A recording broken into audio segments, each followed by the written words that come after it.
I thought I could handle it. I told him to go. I said I was fine. But when I heard the sounds coming from her room, low, rhythmic, unmistakable, I couldn't stay in bed. I got up, walked down the hall, and opened the door, and there they were, my boyfriend and her, together. Neither one stopped. They just looked at me and kept going. Before we dive in, please take a quick second to like this video and hit subscribe. It's a simple way to support the channel, and it helps more than you know. I appreciate you being here. Now let's get into it. I was gripping the edge of the mattress, struggling to stay still as he moved behind me with focused rhythm. My hands clenched the sheets, heat building fast. Each breath came louder than the last, ragged, impossible to hold back. His grip at my sides tightened, keeping me steady as I tipped further out of control. A sound escaped, sharp, sudden, too loud to ignore. I barely recognized it. Then he shifted me onto my back, holding my wrists gently above my head as he kept moving. The bed rocked beneath us. I tried to breathe through it, to stay present, but everything dissolved around me. My fingers reached for something to hold. The wall behind us tapped in rhythm. I pressed my lips together, but another sound broke free, raw and unfiltered. When he finally dropped beside me, I lay still, heart pounding, skin damp, chest rising hard and fast. He let out a quiet laugh, brushing his lips against my shoulder. You know, Aunt Jen definitely heard that. My stomach sank. I sat up quickly, the blanket twisted around my legs, eyes locked on the dark hallway outside our door. I had completely forgotten she was here. I was the one who told her to stay with us after the divorce, that she shouldn't be alone. I knew she'd been struggling. She hadn't been with anyone since it ended. Not because she didn't want to. She just didn't know how to begin again. And now she'd heard all of that. The sounds, the movement, the way I let everything go. It wasn't just awkward. It felt cruel. I stayed there frozen, pulse still racing, for all the wrong reasons. How was I supposed to face her in the morning? The next morning, I stayed in bed no longer than I should have, scrolling aimlessly, trying to pretend everything felt normal. It didn't. My voice from last night kept playing in my head, louder than it ever should have been, and I couldn't stop wondering what Aunt Jen had heard. Eventually, I made my way to the kitchen. She was already at the table, sipping her coffee, calm as ever.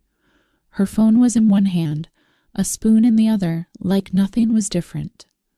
"Morning," I said. "Morning." I opened the fridge and grabbed the orange juice, avoiding eye contact, pretending I was hungrier than I was. Then she said it. "You two had a lot of fun last night, huh?" I paused, bottle in hand. "Yeah. We were a bit loud, I guess." She smiled. "A bit. Honey, I think even the neighbors heard." I shut the fridge, blinking hard. "He must be pretty talented," she added. "You sounded like you were having the time of your life." I didn't respond. "You're lucky," she continued. "It's been a long time since I've had that kind of night." She took another sip, then glanced up at me.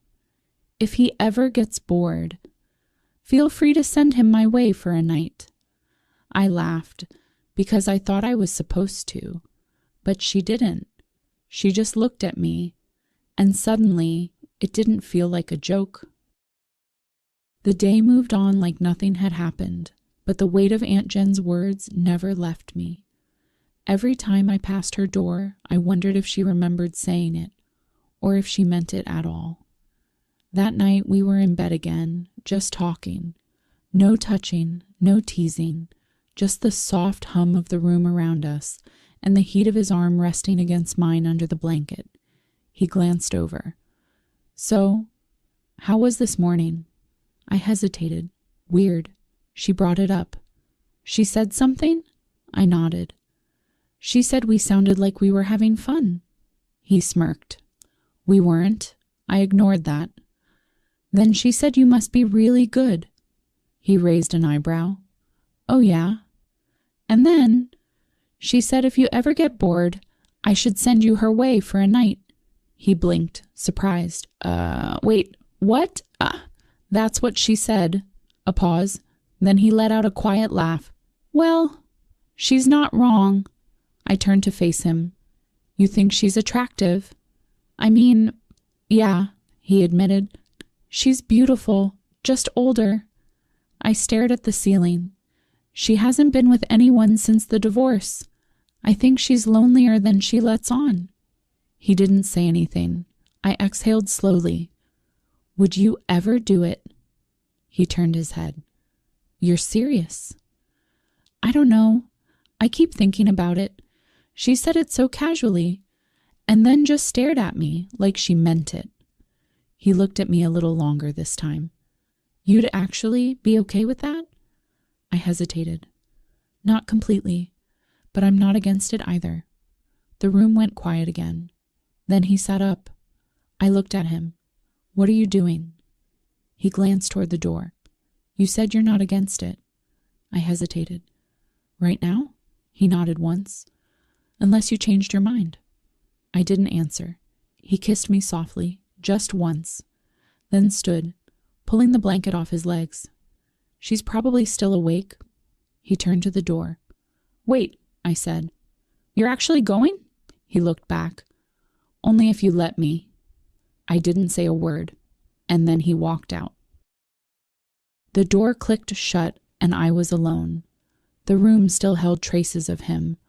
Warm air, a faint smell I couldn't name, something that made the quiet feel heavier. I lay there with the blanket pulled to my chest, every inch of me too aware, too awake. I shifted once, trying to calm myself, but the stillness only made everything worse. I told him it was okay. I told him to go. But now that he was gone, something about the silence felt unbearable. Then I heard it, a soft creak, a quiet shuffle, and then a breath, drawn out, unsteady, and definitely not his. There was a pause, then another sound. Her voice, barely audible at first, then longer, higher. I held my breath. Something was happening. I stayed frozen, hoping it would fade. It didn't. Instead, a slow rhythm took shape. Quiet shifts, light thuds against the frame, a murmur here and there. No words, just sound, intimate, focused. Then I heard him. His tone was low, steady, measured, and that was all it took. My hand drifted down, more instinct than decision, pressing firmly over the warmth already gathering beneath the fabric. The response was immediate, an ache, sharp and familiar, blooming fast. I let my eyes fall shut, trying to stay with it, trying to breathe through it. She cried out again, sharper this time, unfiltered. My fingers moved with growing urgency, tracing over the same spot again and again. But it still wasn't enough. My legs shifted beneath the blanket. My body moved in slow, restless waves. I couldn't seem to stop. I imagined them on the other side of the wall, her pulled against him, his hands moving lower, her voice rising with every pass, the creak of the bed, the catch in her breath, the way she let go so easily while I was still here, chasing something I'd already given away. Each movement dragged me further into the tension, but the release never came. It circled closer, then slipped just out of reach. I pressed harder, not deeper, just chasing that edge, hoping I could catch it before it vanished again. But the tension only built. Everything inside me wound tighter with every breath, and then she cried out again, loud, broken, completely lost in it. That was it. I pulled the blanket off, breath catching as I sat up, skin flushed and pulse pounding behind my ribs. My hand dropped away in frustration. I couldn't do this alone, not with those sounds, not knowing what was happening. I slid my legs over the side of the bed and stared at the open doorway. For one long second, I stayed still, trying to decide if I was actually going to move, but the answer was already in my body. I stood up, and I walked toward the next room. I opened the door and stepped inside without a word. Jen had leaned forward near the edge of the bed, her hair falling forward as he moved behind her, one hand resting at her hip, the other following the curve of her back in time with their rhythm. The room pulsed with sound, staggered breath, subtle impacts, the quiet friction of skin. They both glanced toward me but didn't stop. Jen turned her head, eyes locking with mine between shallow gasps. "You coming?" she asked, breathless and amused. "Or just watching?" I pulled my shirt over my head as I crossed the room. The rest of my clothes slipped away piece by piece, leaving a trail behind me. By the time I reached them, I was already flushed and alert. I stepped in behind him, letting my hand run down the length of his back, then around his waist, my palms settling just above the base of her spine. "Just keep going," I whispered. He didn't respond, but I felt the way his movement changed, more deliberate, more focused. Jen's breath stuttered. Her arms trembled slightly as she shifted closer to the mattress, her voice catching in the back of her throat. I pressed a kiss to his shoulder, then another down the slope of Jen's back. My hands skimmed up her sides, fingers tracing gentle lines as I leaned in, keeping my body close to both of them. All three of us moved as one, the rhythm sinking beneath my skin. "That's it," I whispered against her ear. "Stay right there." She whimpered. I smiled. Then I leaned in again. "Let's ease her back." He slowed, pulling away just enough to give her room. We guided her onto her back together, her body shifting easily beneath our touch. Her legs adjusted without hesitation, her chest rising with each breath. He leaned in again while I slid in beside her, brushing the damp strands from her face. He leaned into her again, steady and smooth, and her breath caught midair. I kissed the side of her neck, my hand drifting along her collarbone and across her center. Her body responded instantly, moved with him, her hands gripping the sheets. "You're still with us?" I murmured, brushing her cheek. "Good." She turned toward me, lips parted, eyes low and glassy. I kissed the edge of her jaw while he picked up pace beside me. One of my hands stayed at her waist, steadying her while the rest of her moved freely between us. He eased away gently. We shifted her again, guiding her onto her side. I moved in behind her, my arm slipping beneath her waist, wrapping her close. He adjusted, lifting one of her legs carefully before resuming, his motions syncing again with hers. She gasped the second their bodies reconnected. I kept one arm around her middle, my other hand supporting her thigh. Her back pressed into me, breath growing shorter with every movement. Her voice rose in broken pieces, scattered and urgent. "She's trembling," he said, watching her carefully. "Stay with her," I whispered. His motion deepened, not faster, but more certain, and her fingers curled tight in the sheets. Her sounds grew sharper, her chest lifting off the bed in quick, uneven pulses.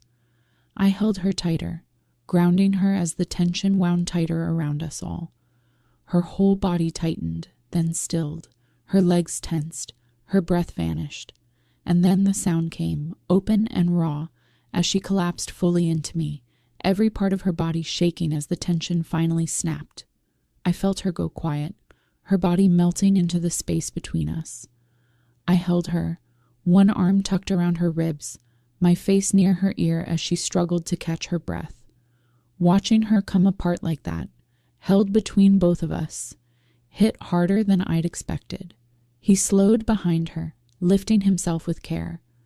We stayed close, the three of us tangled in heat and silence, the weight of the moment still thick in the air. I brushed the hair from Jen's face and kissed her softly, just above her cheek.